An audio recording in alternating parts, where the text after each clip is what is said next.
콜로라도 감독이 LAFC 선발 명단 보고 경기 전 세운 수비 계획서를 갈기갈기 찢어버린 충격적인 이유 알고 계셨나요? MLS 역사상 가장 치명적인 공격수를 상대하기 위해 새벽까지 전술회의를 하던 콜로라도 래피즈 코칭 스태프가 경기 시작 30분 전 갑자기 모든 계획을 휴지통에 던져버렸다는데요. 그 이유가 정말 어이없을 정도로 황당했습니다. 로스앤젤레스로 향하는 비행기 안에서 맷 웰스 감독과 그의 코치진은 손흥민이라는 이름, 석자 때문에 잠을 이루지 못했다고 합니다. 지난 일주일 동안 그들이 분석한 영상 자료만 해도 수십 시간 분량이었고, 특히 손흥민의 페널티 박스 침투 루트와 오프 더 볼 무브먼트를 막기 위한 시뮬레이션을 수없이 반복했다는데요. 이 정도면 거의 강박에 가까운 수준의 준비였죠. 웰스 감독은 인터뷰에서 솔직하게 고백했습니다. 자신의 코치진이 손흥민의 그 악마 같은 스프린트를 어떻게 막아야 할지 고민하느라 불면증에 시달렸다고요. 그런데 BMO 스타디움 라커룸에서 경기 감독관이 건네준 LAFC 선발 라인업을 본 순간 웰스 감독의 얼굴에 믿을 수 없다는 표정이 번졌습니다. 그리고 그는 즉시 어시스턴트 코치들을 불러 모아 긴급 회의를 소집했죠. 회의 내용은 단 한 문장으로 요약됩니다. 지금 당장 수비 계획서를 찢어버리고 라인을 미친 듯이 끌어올려라. 도대체 무슨 일이 있었던 걸까요? 전술판 위에는 평소 LAFC 팬들이 보던 것과는 완전히 다른 낯선 포메이션이 그려져 있었습니다. 손흥민이 최전방 공격수 자리에도 윙어 자리에도 없었던 거예요. 마크 도스 산토스 감독은 MLS 역사상 가장 치명적인 피니셔를 중앙 미드필더로 배치해버렸습니다. 수비 진영, 깊숙한 곳에서 템포나 조율하는 플레이메이커 역할을 맡긴 거죠. 이게 얼마나 말도 안 되는 결정인지 아시나요? 손흥민은 페널티 박스 안에서 골키퍼와 1대1 상황을 만들어냈을 때 가장 무서운 선수입니다. 그의 스프린트 능력과 마무리 능력은 유럽 최고 수준이었고 토트넘 시절 프리미어리그 수비수들을 공포에 떨게 만들었던 무기였는데요. 그런 선수를 중원 한가운데 처박아 놓고 볼 배급이나 하라고 시킨 겁니다. 이건 마치 F-22 랩터 전투기를 활주로에 세워두고 화물 운반이나 시키는 거랑 똑같은 상황이에요. 웰스 감독은 이 황당한 전술 배치를 확인한 순간 가슴을 짓누르던 공포가 한순간에 사라졌다고 합니다. 그리고 그는 정확히 알았죠. 오늘 경기에서 콜로라도가 이길 수 있다는 것을요. 실제로 경기 결과는 어땠을까요? 객관적인 전력에서 한참 뒤처진다고 평가받던 콜로라도가 적진 한복판인 BMO 스타디움에서 무려 72.6%라는 경악스러운 점유율을 기록했습니다.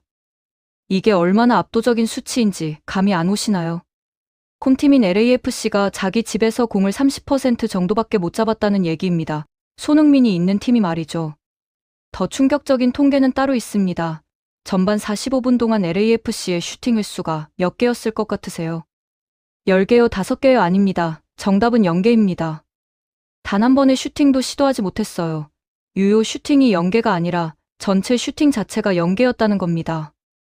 이건 MLS 역사상 전무후무한 수치죠. 소름 돋지 않나요? 안방에서 손흥민을 보유한 팀이 전반전 내내 단 한 번의 슛도 못 쏘다니요. 이게 과연 정상적인 상황일까요? 웰스 감독은 기자회견에서 이 참극의 원인을 정확하게 짚어냈습니다. 그는 LAFC의 공격 시스템이 손흥민의 공간적 영향력에 얼마나 기형적으로 의존하고 있었는지 해부했어요. 손흥민이 최전방에 있을 때 상대 수비수들은 항상 긴장 상태를 유지해야 합니다. 그의 뒷공간 침투 능력 때문에 수비 라인을 함부로 올릴 수가 없거든요. 이게 바로 손흥민이 만들어내는 전술적 중력이에요. 그런데 손흥민이 중앙 미드필더로 내려앉아 버리면 상대 센터백들은 자유의 몸이 됩니다. 더 이상 뒷공간을 걱정할 필요가 없으니까 라인을 미친 듯이 끌어올리고 LAFC의 패스 경로를 싹 다 차단해버릴 수 있죠. 웰스 감독은 이걸 정확히 간파했고 콜로라도 수비수들에게 공격적으로 전진 압박하라고 지시했습니다. 그 결과가 바로 72.6%라는 점유율로 나타난 거예요. 최전방에 배치된 제이콥 샤펠버그와 데니스 부안과 타일러 보이드는 완전히 고립되었습니다. 손흥민이 중원에서 아무리 좋은 패스를 찔러줘도 받아먹을 선수들이 없었던 거죠. 샤펠버그는 훌륭한 스트라이커지만 손흥민 같은 결정력은 없습니다. 부안가는 윙어로서 괜찮은 크로스를 올리긴 하지만 정확도가 떨어져요. 콜로라도의 피지컬 좋은 센터백들은 이런 애매한 공격을 너무 쉽게 처리했습니다. 더 비극적인 건 손흥민의 볼터치 횟수예요. 70분 동안 경기에 뛰었는데 볼터치가 고작 15번이었습니다. 이게 말이 되는 소리인가요? 점유율 축구를 표방하는 팀에서 가장 위협적인 공격수가 70분간 15번 터치라니요. 이건 그냥 시스템이 완전히 붕괴됐다는 증거입니다. 웰스 감독은 손흥민이 느꼈을 무력감을 똑똑히 봤다고 말했습니다. 손흥민은 계속 손을 들고 공을 달라고 외쳤지만 시스템이 망가져 있었기 때문에 공은 항상 콜로라도 선수들한테만 갔다고요. 정말 안타까운 장면 아닌가요? 세계적인 스트라이커가 경기장 한복판에서 공을 받지도 못한 채 절규하는 모습 말이죠. LAFC는 흐름을 끊기 위해 16번의 파울을 범했습니다. 거칠고 폭력적인 플레이로 경기를 망가뜨리려 했던 거예요. 하지만 콜로라도의 공격은 멈추지 않았습니다. 후반전 들어가면서 도스 산토스 감독은 수비 구멍을 메우기 위해 아론 롱을 빼고 은코이 타파리를 투입했습니다. 하지만 이미 시스템 자체가 무너져 있었기 때문에 선수 교체로는 해결이 안 됐어요. 웰스 감독이 말한 가장 핵심적인 문제는 바로 이겁니다. 기회 창출자와 마무리 선수 사이의 심각한 불일치죠. 손흥민은 중원에서 월드클래스급 킬 패스를 계속 시도했어요. 하지만 최전방 스트라이커들은 그의 전술적 의도를 전혀 이해하지 못했습니다. 엉뚱한 위치로만 뛰어들어갔고 타이밍도 안 맞았죠. 이게 얼마나 답답한 상황인지 아시겠어요. 토트넘 시절 손흥민은 해리 케인이라는 완벽한 파트너가 있었습니다. 케인이 중원에서 패스를 뿌리면 손흥민이 뒷공간으로 침투해서 마무리했고 반대로 손흥민이 볼을 잡으면 케인이 박스 안에서 받아먹었죠. 그런데 지금 LAFC에는 그런 호흡이 전혀 없어요. 손흥민이 패스를 줘도 받아먹을 선수가 없고 손흥민이 공간을 파고들어도 패스를 줄 선수가 없습니다. 일본 축구 팬들은 지금 초비상입니다. 왜냐고요? 손흥민이 MLS에서조차 제대로 활약하지 못하면 아시아 축구의 자존심이 무너진다고 생각하기 때문이에요. 일본 미디어들은 연일 손흥민의 부진을 다루면서 미우라, 카즈요시나 이니에스타가 MLS에서 보여준 모습과 비교하고 있습니다. 하지만 이건 완전히 잘못된 분석이에요. 손흥민이 부진한 게 아니라 LAFC 시스템이 그를 제대로 활용하지 못하는 거거든요. 웰스 감독도 이 점을 정확히 지적했습니다. 그는 만약 자신이 LAFC 감독이었다면 단 하나의 전술만 썼을 거라고 말했어요.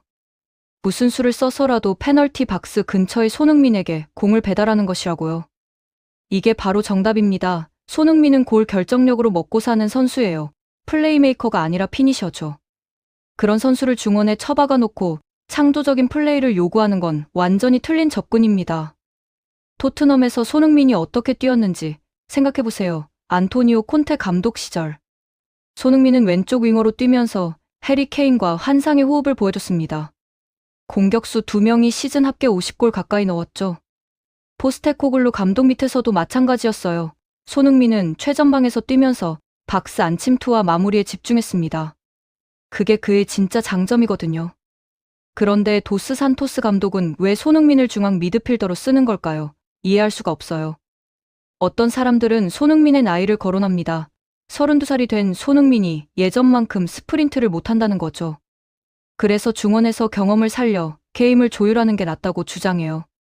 하지만 이건 완전히 틀린 분석입니다. 손흥민은 여전히 빠릅니다.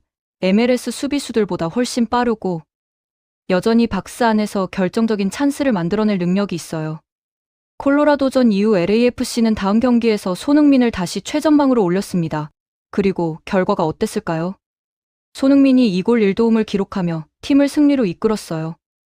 이게 바로 증거입니다. 손흥민을 제대로 된 위치에 배치하면 여전히 MLS 최고 수준의 공격수라는 거죠. 웰스 감독은 인터뷰 말미에 정말 날카로운 한마디를 남겼습니다. 굶주린 호랑이를 미드필드라는 좁은 철장에 가두어 둔다고 해서 그 야수가 강해지는 게 아니라고요. 그건 그저 짐승의 숨통을 조이고 포식자로서의 본능을 비참하게 거세할 뿐이라는 경고였습니다. 정말 정확한 비유죠. 손흥민은 포식자예요. 상대 골문 앞에서 가장 위협적인 존재죠. 그런 선수를 중원에 가두어 놓는 건 범죄에 가까운 전술적 실수입니다. 그런데 더 황당한 건 콜로라도전 경기를 준비하면서 도스 산토스 감독이 무슨 생각을 했는지 전혀 알 수 없다는 겁니다. 콜로라도는 MLS 중하위권 팀이에요. 수비력도 그렇게 강하지 않습니다. 이런 팀 상대로 왜 손흥민을 중원에 내려앉혀야 했을까요? 만약 맨체스터 시티나 리버풀 같은 강팀을 상대로 수비적인 전술을 펼쳐야 하는 상황이었다면 이해할 수도 있어요. 하지만 콜로라도는 그런 팀이 아니잖아요. LAFC는 리그 최강 공격력을 자랑하는 팀입니다. 홈에서 콜로라도를 상대할 때 공격적인 전술을 펼쳐야 정상 아닌가요? 웰스 감독도 경기 전에는 LAFC의 무시무시한 공격력을 막기 위해 밀집 수비를 준비했다고 했습니다. 그런데 막상 선발 라인업을 보니 LAFC가 스스로 공격력을 거세해버렸더라는 거죠. 이건 마치 권투 경기에서 펀치력 좋은 선수가 상대방 턱을 노리지 않고 잽만 계속 던지는 거랑 똑같습니다. 당연히 이길 수 없죠. 축구는 결국 골을 넣어야 이기는 게임입니다. 아무리 점유율이 높고 패스 성공률이 좋아도 골을 못 넣으면 의미가 없어요. 손흥민은 골을 넣는 선수입니다. 그게 그의 정체성이에요. 프리미어리그에서 100골 넘게 넣은 아시아 유일의 선수이고 토트넘 역사에서 손가락 안에 꼽히는 레전드 공격수죠. 그런 선수를 볼 배급하는 역할로 쓴다는 건 말이 안 돼요. 웰스 감독이 지적한 또 다른 문제는 LAFC의 쓰리톱이었습니다. 제이콥 샤펠버그, 데니스 부안과 타일러 보이드가 최전방에 배치됐는데 이 세 명 모두 손흥민 같은 결정력이 없다는 거예요. 샤펠버그는 움직임은 좋지만 마무리가 약합니다. 부안과는 드리블은 괜찮지만 크로스 정확도가 떨어지고요. 보이드는 스피드는 있지만 골 감각이 부족해요. 이 세 명을 최전방에 두고 손흥민을 중원에 둔다는 건 정말 이해할 수 없는 결정입니다. 만약 손흥민이 최전방에 있고 나머지 3명이 측면과 중원에서 받쳐준다면 훨씬 효율적인 공격이 가능했을 거예요. 실제로 콜로라도전 이후 LAFC는 포메이션을 바꿨습니다. 손흥민을 다시 공격수로 올리고 부안가와 보이드를 측면 미드필더로 배치했죠. 그리고 결과는 즉시 나타났어요. 손흥민이 골을 넣기 시작했고 LAFC의 공격력도 살아났습니다. 이게 바로 적재적소의 중요성입니다. 아무리 좋은 선수가 있어도 잘못된 위치에 배치하면 능력을 발휘할 수 없어요. 손흥민의 강점은 명확합니다. 박스 안침 투 스피드, 슈팅 정확도, 골 결정력이죠. 이런 강점을 살리려면 그를 최전방에 두어야 해요. 중원에서 패스만 돌리게 하는 건 손흥민의 능력을 완전히 낭비하는 겁니다. 웰스 감독은 콜로라도가 어떻게 LAFC를 압도할 수 있었는지 정확히 설명했습니다. 첫째, 손흥민이 최전방에 없으니 뒷공간을 걱정할 필요가 없었다. 둘째, 수비 라인을 과감하게 끌어올려서 LAFC의 패스 경로를 차단할 수 있었다. 셋째, 중원에서 수적 우위를 점하면서 볼 점유율을 가져갈 수 있었다. 이 세 가지가 맞물리면서 콜로라도는 완벽한 경기를 펼쳤습니다. 반대로 LAFC는 모든 게 꼬였어요. 손흥민은 공을 못 받았고 최전방 공격수들은 기회를 못 만들었고 중원은 콜로라도에게 장악당했습니다. 특히 손흥민의 볼터치 15번이라는 통계는 정말 충격적이에요. 70분 동안 뛰었는데 15번밖에 공을 못 만졌다는 건 시스템이 완전히 망가졌다는 증거거든요. 정상적인 상황이었다면 손흥민은 최소한 4050번은 볼을 터치했을 겁니다. 그중 몇 번은 슈팅으로 연결됐을 거고요. 하지만 중원에 갇혀 있었기 때문에 콜로라도 미드필더들한테 계속 차단당했어요. 공이 손흥민한테 가기도 전에 빼앗겼던 거죠. 웰스 감독은 이 상황을 보면서 LAFC가 스스로 무덤을 팠다고 표현했습니다. 정말 적절한 표현이죠. 적군이 아니라 아군이 손흥민의 발목을 잡았으니까요. 결국 76분에 손흥민은 제레미 에보비세와 교체되어 나왔습니다.